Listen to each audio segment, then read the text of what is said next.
محمد بن اسماعيل وعلي بن علي بن حجر النسائي رحمه الله انه قال اخبرنا حميد بن مسعد ومحمد بن عبد الاعلى عن يزيد وهو ابن زريع قال حدثني عبد الرحمن بن ابي عبد قال حدثني ابي قال سمعت عائشه رضي الله عنها وعنهم عن النبي صلى الله عليه وسلم انه قال السواك مطهر للفم والرب للرب.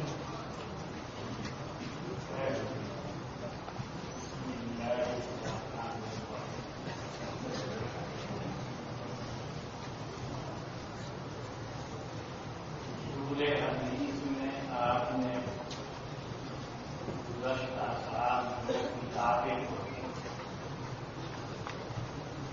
یاد ہے نا جب بھول گئے بعض دفعہ ایسا ہوتا ہے کہ آدمی کی حقیقت اور ہے اور اس کے نام کا ظاہر اور کیفیت بیان کرتا ہے.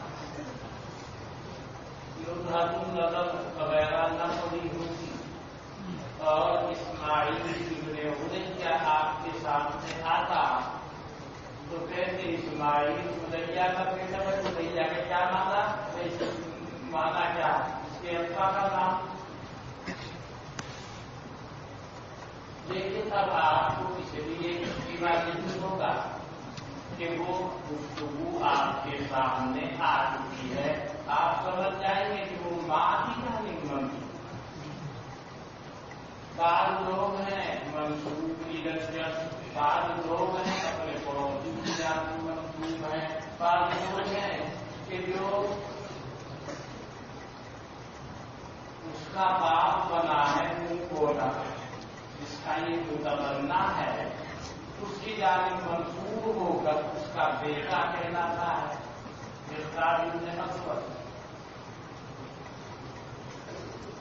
جیسے کہ یہاں حدیث میں ایک راوی ہے، ان کا نام ہے عبد الرحمان، ان کے ابا کا نام ہے عبداللہ، دادا کا نام ہے محمد. اصل نام عبد الرحمان، ابا کا نام عبداللہ اور دادا کا نام محمد. یہ عبداللہ جو ہے صحابی ہے. یروی عن عائشہ رضی اللہ عنہا ویروی عن ابن عمر رضی اللہ عنہما. اس کے ابا کا نام محمد، اس محمد کی کنیت ابو عتیق ہے.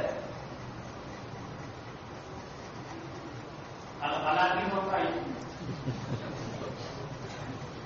محمد کی کنیت ابو عتیق ہے، لہذا ابو عتیق جب آگے تو اس سے مراد محمد. عبد الرحمان کا دادا، مگر بعض لوگ دادا کی جانب منسوب ہوتے ہیں. خدا کا بیٹا حالانکہ خدا کا یہ پوتا تو بول دیا جاتا ہے عبد الرحمان ابن ابی عتیق.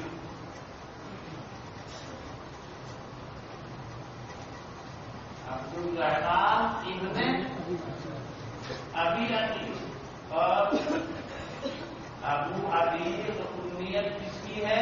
محمد کی، یعنی محمد کا بیٹا.